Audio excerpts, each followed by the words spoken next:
강의 다시 이어가겠습니다.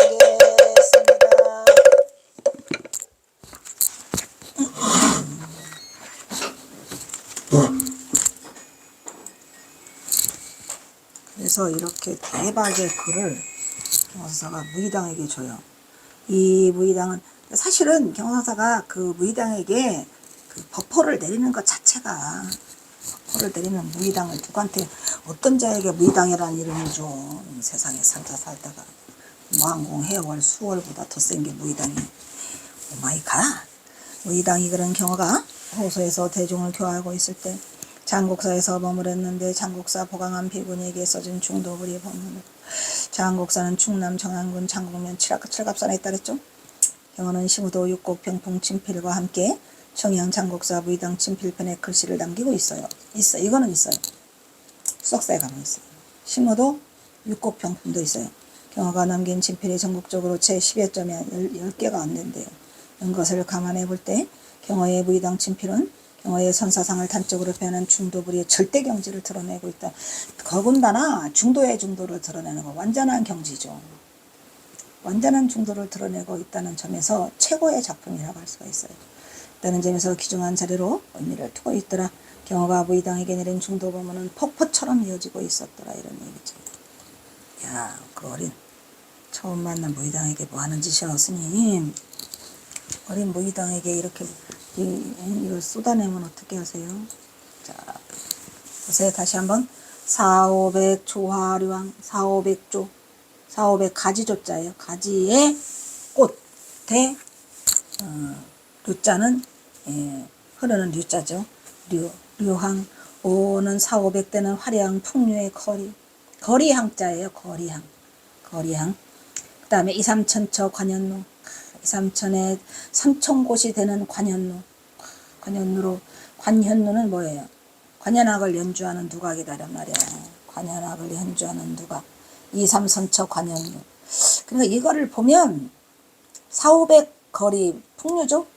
그 다음에 2, 3천추가 뭐죠? 이게 바로 무슨 류죠? 관현악을 연주하고 독경하며 부처님의 천을 덕을 찬탕하고 공양하는 누각을 우리는 관현루라고 해요. 관현루. 그러니까 여기에서 지금 뭐를 말하는 거예요? 누각을 말하는 거야. 호흡 차별의 헤아림이 다하지 않았다거나 또는 분별심이 차별의 헤아림이 다했다 하더라도 이것도 분별심이야. 다하지 않았다와 다했다. 다하지 않았다. 분별심이라는 것이니 그래서 둘이 없는 것이 아니라 아직 분별심을 놓지 못한 경계를 지적하고 있어. 이것이 바로 중도부리의 핵심으로 이 무의당 법문은 경어의 중도부리의 극치를 이루고 있더라. 이런 얘기예요. 오마이갓. 그렇다면은 분별심이 사라진 자리는 어떨까요? 분별심이 사라진 자리. 그거를 우리는 뭐라 해요? 불성자리, 본래 청정, 자성자리, 본래 면목이라고 말하죠. 그 자리가 본래불의 자리로서 자성이요 불성 다 나오네. 바로 4,500가지의 거리, 2, 3천의 장소, 화류와 풍악을 울리는 누가 관현악, 그리고 4,500과 2, 3천을 지금 띄우고 있어요. 여러분 누가기로 말하는 경계에는 바로 안다면 그게 바로 중도불에 만약에 2, 3천과 4,500이 걸려있다. 탈락. 즉 화류의 거리. 화류의 거리가 뭐예요? 풍악의 거리죠. 누각이죠. 그 자리가 화류와 풍악이 같은가 다른가를 말하는 거예요. 여러분. 화류와 풍악. 2, 3천과 4,500이 같은가 다른가? 화류와 풍악이 같은가 다른가? 풍악을 울리는 누각이. 관현루. 그냥 누각이 아니라 4,500과 2, 3천은 같은가 다른가? 둘이 아닌가? 알았다고 하면 스스로 모르는 것을 말하는 것이므로 매우 어리석고 순한 거예요. 알았다고 하면 안 되고 뭐라고 그랬어? 제가 말했잖아요. 그때 그 만공이 유한석인 제하로 하기 전에 등토시를 부채라고 해야 오르냐 뭐를 부채. 그럴 때 등토시를 부채라고 해도 옳고 부채를 등토시라도 옳고라고 하면 안 된다고. 옳고라고 하지 말라고 뭐라 그랬죠? 안 옳고. 오히려 몰랐다고 하면 그냥 도리어 허락을 해주겠다. 그렇죠. 괜찮네. 라고 하지만 비록 그렇다 하더라도 뭐라 그래? 거기에서 가면 안 되고 삼생 뭐 60겁을 지내야 된다 그랬잖아. 그렇다면 알았다는 것과 몰랐다는 것은 같다는 거에 다르다는 거예요. 참으로 절묘한 중도부리의 진리를 짧은 몇 마디의 글로써 절묘하게 확연히 드러내고 있는 깨친 자의 음성. 비록 그러한 경지에 이르렀다도 이 둘을 다 여의지 않으면 이것이 충도불의 핵심으로 중도실상의 본래 면목은 결코 도달하지 못할 것이고 선지지경은 준엄하게 경청 이것이 바로 중도실상의 경기다 라고 바로 알았다라고 하지만 그거는 바로 아는 게 아니고 미친 소견을 면치 못할 것이다. 어디에 나와요? 그 저기에 말하고 있잖아요. 그 개차청신법문인가? 아닌가? 일진화인가? 거기서 나오죠. 미친 소견을 면치 못한 거예요. 알았다고 한다면. 알았다고 하면 안 돼요.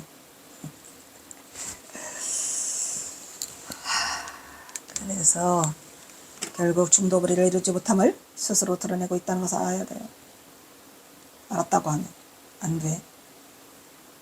그래서 경호는 중도불의 실성을 알아내기 위해서 장국사 보강한 비군이 무의당에게 무의법의 법명을 내리고 장국사의 무의당의 신피를 남기는 이곳에서 무의당에게 영원한 불의법문을 설했어요. 불의법문을 설하고 가시죠. 막상 큰절 장국사 하대용전을 찰지고 단장하였다. 하대용전은 그래요. 대용전의 좌측의 마음의 자리다. 신검당은 텅 빈 공간이 있고 이것은 색과 공의 조화를 생각한 절집의 배영사를 잘 갖추고 있어요. 신검당이. 신검당은 또 뭐랬죠? 마음의 칼을 찾는 거죠. 누구죠? 경화선사의 화두 명운치군의 여삼이가 마사도래죠. 거기에 신검당이라고 쓴 게 그게 누가 말한 거예요. 명운치군이 쓴 거예요. 경화선사도 신검당이라고 글씨를 아주 좋아하시니까 신검당님 글씨를 남기시죠. 어디에다 남기시죠? 서산 부석사에 남기셔요. 신검당. 멋있는 글씨가 경화사 글씨가 남아있어요.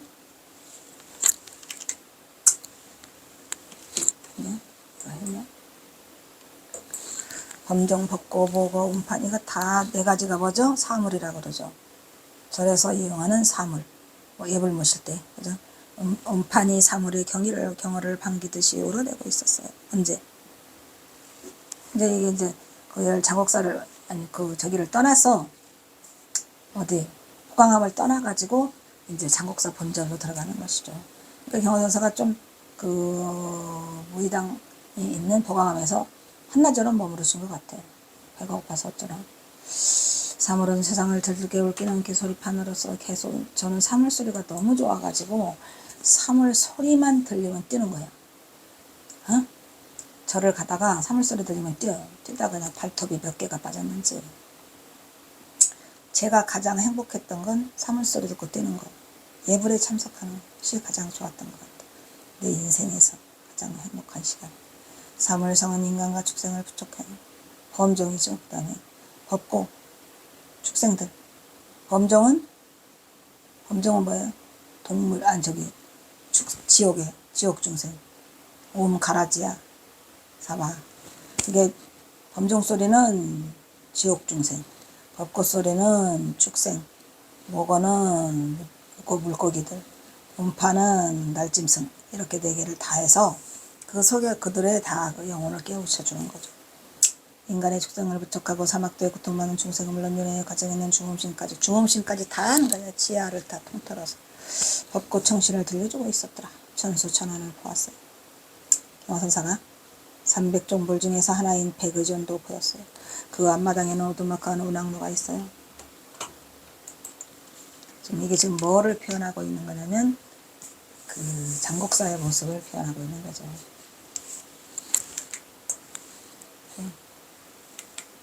날아올라 춤추는 큰 목을 치는 손이 이거 추고 있잖아요.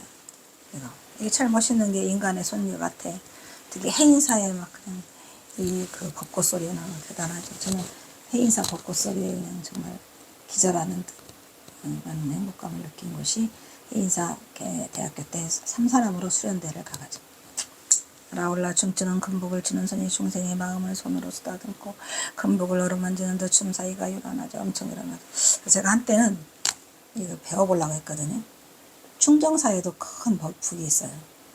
배워볼까 했는데 그 차별의 헤아림이 다하지 않았고 차별의 헤아림이 분별심이요. 다른 말 빼고 다하다, 다하지 않았다. 바로 분별심이 나오죠. 이것이 무의가 아니면 그러하다면 그럼 어떤 것? 이건 무의가 아니야. 무의라는 완전한 경계 이런 중도. 근데 그 무의가 아니야. 그럼 왜죠? 이게 둘이에요, 둘이 아니에요. 알았다 하면은 매우 어리석고 둔하고, 몰랐다 하면 그냥 그나마 하락하는데, 그것도 삼생육식급을 면치 못한다라고 했죠. 어마어마한 말을 쓰고 계세요. 비록 그러한 경지에 이르렀다 하더라도, 몰랐다는 경지에 이르렀다 하더라도 다시 모름지기 삼생육식급을 참고해야 얻을 수 있을 것이다, 이런 얘기죠. 과연 호강한 무의당은 삼생육식급을 참고해 그래서 얻을 것인가? 바로 깨달을 것인가? 무의당에게 연락해야 될까? 경화는 문득 호강함에 두곤 무의당 비구니가 무의당 비구니가 생각났다. 장국사에는 호강함이라는 남자가 분명히 있었고 그곳에도 돌을 구하는 여성이 있었던 것이다.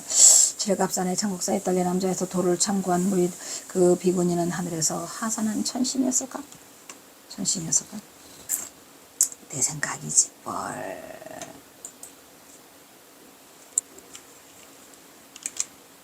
돌을 구하고자 하는 일념은 무의당 그로 하여금 일대의 선성경화를 전령사로 보냈던 것이다. 그리고 선지식과 소통한 서승의 한 여성의 신심은 경화로 하여금, 사실 경화선사는 무의당을 만나러 간 적도 없고 또 그 보강함을 들릴 생각도 영도 없었어요. 지나가다가 길을 잘못 들어가지고 큰절 가다가 그지? 장옥사 가다가 들렸는데 가니까 무의당이 있더라 이런 얘기요. 그러면 무의당은 하늘에 대해서 온 천신이고 경화선사로 하여금 들어오게끔 만들어 온 사람이 아닐까. 그럼 깨달았겠네? 무의당이 깨달았다는 소식은 없었어요. 경화가 극의 마음이, 그리고 선지식과 소통하는 여성의 심신은 경화로 하여금 생사벽관의 문제를 대선지. 생사벽관이 뭐죠? 생사벽관. 또래야죠, 벽관.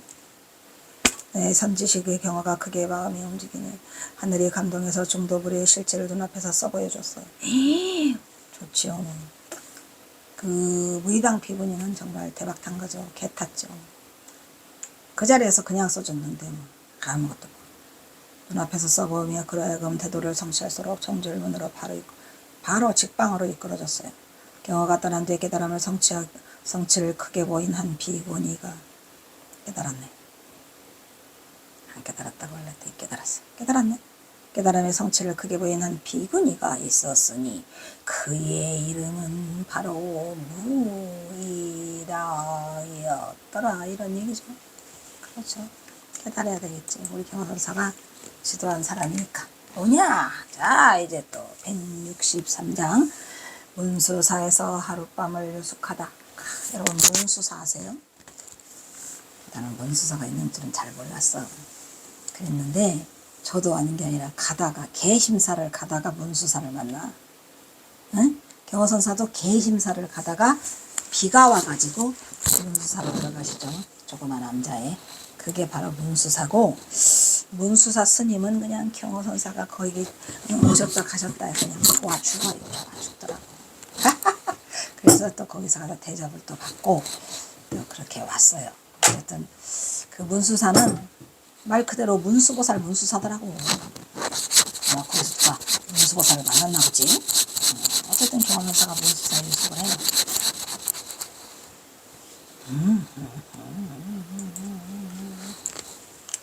자, 경화선사가 문수사를 들린 거는 무계획이 계획이야. 가다가 비만 나가지고 일단 그 비 맞은 주홍이 있잖아요. 얼마나 초래해. 거기에서 초동들이 가다가 끼득끼득 웃죠. 비 맞은 주홍이 초라하니까. 무계획이 계획이고 무사가 오히려 이른 경화는 무사이네. 그렇죠. 무계획이 계획이고 무사가 오히려 일인 거. 아무 일 없는 게 일이다 이 말이야. 아무 일 없는 그것이 일이야. 오 마이 갓. 이게 무사인의 모습이죠. 저도 무사인의 모습으로 살아가기 위해서 엄청나게 노력하고 있고, 오늘도 무사인으로 아무 곳이나 발길닿는 대로 무예행을 나섰다. 오늘은 어디를 갔느냐? 가야산을 갔다. 가야산 행사가 아니고 가야산 개심사를 가다가 대낮에 그가 만나 소낙비를. 오늘도 가야산 산행을 나온 경화는 가다가 비를 만났다. 쫄딱. 가다가 만난 소낙비를 비해 경화는 간신히 돌숲에서 살짝 몸을 숨겼어요. 돌숲이라고 해봤자 그 바위동굴 뭐 비슷한 그런 거예요. 그런데 이미 다 물에다 젖어가지고 쫄딱 와서 물에 빠진 생쥐꼴을 하고 있으니까 지나가던 초동들이 끼득끼득 저 중바 비 맞았나봐 이래가면서 웃어요. 그런데 이제 경호선사가 기왕이면은 그냥 비 맞았으니까 옷이 또 초라하게 또 젖었잖아요. 에이 미끄러진 김에 쉬었다 가자 해서 문수사로 들어가세요. 예. 그런데 그 서늘한 기운인데도 여름인데 숲속이라 경호사 맨날 춥다고 그래요. 경호사 추위를 많이 타신 것 같아. 여름인데 춥다는 얘기를 한두 번 쓰는 게 아니야. 여름인데도 숲속이라 그런지 가을 맛이 나고 있다고 이 얘기를 듣지 몇 번을 하세요 스님. 있다고 너스레를 떨고 있는 것은 제가 보기로는 경호선사가 아주 빼빼했어요. 여러분이 알기에는 무슨 경호선사가 무슨 부척 장신에 막 그냥 이렇게 뚱뚱한 게 아니고 빼빼 말랐어요. 아주 이 손에 가시가 보일 정도로 말라가지고 영양가가 없어. 더구나 전봉준 그렇게 된 뒤로는 가시처럼 말라가지고 저거 보세요. 그냥 꼬챙이처럼 말라있죠. 그래가지고 추워요. 특히 여사는 여름에 비 맞고 나면 춥다는 얘기를 그냥 삼수갑산 가서도 맨날 춥다고 그래요. 그걸 보니까 딱하죠. 영양분 섭취가 안 돼가지고 몸이 그냥 날창날창해요. 그래서 비 맞은 중이면 참 이거 알지요? 비 맞은 중이 어떤 모습인지. 여러분들은 잘 글쎄 나이 또래가 나랑 비슷하면은 알 수 있을 거예요. 왜냐하면은 지금은 스님들이 뭐 탁발을 안 하잖아요. 우리 때는 스님들이 탁발을 하고 다녀가지고 비가 오면 진짜 비 맞은 중이야. 그냥 쫙딱 비를 맞아가지고 그 승복이 막 이 몸에 달라붙어가지고 너무 초라해. 그래서 저는 그 모습을 알지요. 이게 그 소리야 지금. 비 맞은 중이었다. 그래서 뭐라 그래. 물에 빠진 생쥐, 물에 빠진 샹쥐 있잖아요. 물에 빠진 샹쥐꼴을 하고 스님들이 탁발하러 다녀요. 딱하죠. 들늙으니 가려면 들늙으니가 뭐죠? 경호선사는 항상 자기를 그 야인무사 태평가 하잖아요. 그 야인이 그거예요. 들사람. 응? 홀문이너 무빈경이요 동각 삼천시야가라. 응? 6월 연암산 하루길에 야인무사 태평가로구나 해가지고 그 야인이 이 들사람인데 경호선 우리도 왜 야인 시대 있잖아요. 제멋대로 사는 사람. 난 야인이다 그래. 들늙으니. 응? 가련한 이 중에 궁색한 모습. 시에다가 써놓으셨어요. 혼자 궁상맞게 초라한 모습이 본인도 걸리기는 걸리는 모양이죠. 그래서 하룻밤 자고 가기로 작정을 해요. 걸리기는 하는지 혼자 궁시렁 비를 원망하듯이 괜시리 비 맞은 중이 원래 그러잖아요. 그 비 맞은 중이 쭝얼거리는 거 아시죠? 물 건너 손자 생각하듯이 한다는 것도 그것도 그거고 비 맞은 중이 중얼중얼 춥고 네, 급급하고 싫고 이래서 비 맞은 중이라고 하잖아요. 비 맞은 중은 중얼거린다. 이놈의 비는 왜 이리 갑자기 오는 거야? 하늘은 멀쩡하고 뭐야? 호랑이 장가가는 옛날에는 호랑이 장가를 참 잘 갔었는데 요즘 호랑이가 장가를 잘 안 가는가 봐요. 우리 때 어릴 때는 호랑이 장가가 엄청 많이 갔어. 야 호랑이 장가 간다 막 그러면서 막 돌아다니고 그랬던 기억이 나는데 지금 경호선사가 호랑이 장가 가는 거에 걸렸어. 괜스레 비를 향해 험한 표현을 거침없이 쓰고 있는 것으로 보아 경호는 물에 빠진 샹쥐 마냥 홀딱 비를 맞은 중늙은이를 보고 소동들이 끼득끼득거리고 웃으며 지나가 이런 썩을놈들이 지나가고 있는 애들을 보고 민망스러웠죠. 중이 지금 비 맞았네 막 이러가면서 옛날엔 또 그랬었어요. 아까 중이 비 맞았네 이러가면서 아무리 대책이 없는 경호라 해도 그래도 경호가 가고자 하는 곳에 목적점이 있었겠죠? 어디?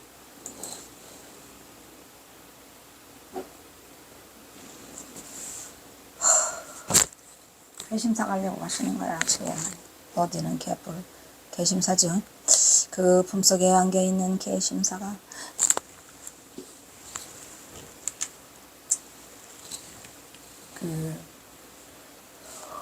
여기가 가야산인데 또 상왕산이라고도 해요. 상왕산 개심사야. 그래서 개심사가 상황산이랑 같이 연결되어 있는가 봐요. 그러니까 그 상황산 개심사라고 그러거든. 가야산 개심사라고도 하고. 그 품속에 안겨있는 개심사가 경화선사가 오늘 머물고자 하는 목적지의 개심사였더라. 왜? 경화선사가 또 개심사를 잘 가는 이유가 있죠. 경화선사가 동학사에서 있을 때 그 원규삼이 동원이 동원수장 동방백 그 동원 스님이 여기 주지로 와 있는 거예요. 사실은 원규삼이었는데 이원규야. 아버지가 이처사고 그랬는데 나중에 동원으로 바뀌면서 동원 스님이 개심사 주지도 하고 해인사 주지도 해요. 그 같이 있다 항명 도일이도 해인사 주지도 하고. 어쨌든 가면 경화선사를 끔찍히 잘해주세요. 알으니까. 그래서 이제 이 개심사를 잘 가셔서 가서 맨날 술 받아오라고 하는 게 여기잖아요. 알으니까. 모르는 남보다는 경화선사를 아는 사람한테 가서 술 받아달라고 해야지. 그래서 이제 경화선사가 지금 목적지가 개심사였는데 개심사까지 가요 못 가요? 못 가. 비 와서. 그래서 들린 곳이 이 문수사였어요. 오음. 그러니까 이제 또 경화선사가 또 비 와가지고 돌숲에서 그 동굴에 바위 등골에 들어가 앉아 있으면 가만히 앉아 있는 분이 아니지. 폼생 폼사로 또 시 하나 또 써야지. 안 그래요? 시 하나 써야 돼. 오음이잖아요. 우연히 울품. 피은신 수성유요. 소소한 기하 소소한 기 한기 냉한 기운이 하역 추로구나. 야로련승 궁축축이요. 서동 소화만유유로다. 아주 짧게 칠한 절거를 쓰고 계시죠. 또 있어? 뒤에도 있어? 아, 있다. 아주 그냥 동굴 속에 들어 앉으셔가지고 길게 쓰셨구만. 피우. 비를 피해 은신. 몸을 숨겼는데 비를 피해서 몸을 숨겼는데 수석유. 수석유는 뭐야? 돌 몇 개 있는 곳에서 이런 얘기야. 돌이 많지 않아. 가다가 피를 피했으니 그윽하게 있더란 말이야. 돌이 몇 개가 두어 개의 돌들이 그윽하게 있는 그곳에 내가 몸을 이렇게 숨겼더라 이런 말이야. 그윽하게 숨겼더니 소소한 기 하역추로구나. 소소한 한기가 소소한 바람이 있죠. 소소한 바람. 썰렁썰렁한 하한기가 들어. 경사 춥다니까 몸이 약해요. 그래서 하한기가 들었는데 여름인데도 역시 가을 냄새가 난다 이런 얘기죠. 아까도 그 말 썼거든요. 여름인데 가을 같더라. 비가 오니까 추워서. 아까도 했었었죠. 야로 연승 궁축축이요. 야로 들늙은이 가련한 중이 뭐라다 축축하다는 것은 뭐냐 몸이 축축하다는 게 아니라 아주 궁색궁색한 찌들찌들한 그런 궁색한 그런 것을 축축이라고 해요. 서동 소화만유유로구나. 서동이 나를 보고 낄낄대기를 기만하고 있어. 유유하다고 유유하면서 그냥 유유자적하면서 지나간다 이런 말이에요. 그러니까 아무 일 없다는 듯이 아주 유유하게 나를 보면서 낄낄대면서 이렇게 아래 위로 훑으면서 그렇게 하고 지나가더라 라는 얘기를 지금 쓰고 있어요. 일단 여기 길으니까 여기서 끊어야 되겠다. 여기서 끊도록 하겠습니다. 마지막 이제 한 수 남았는데 뒤에가 또 8년까지 자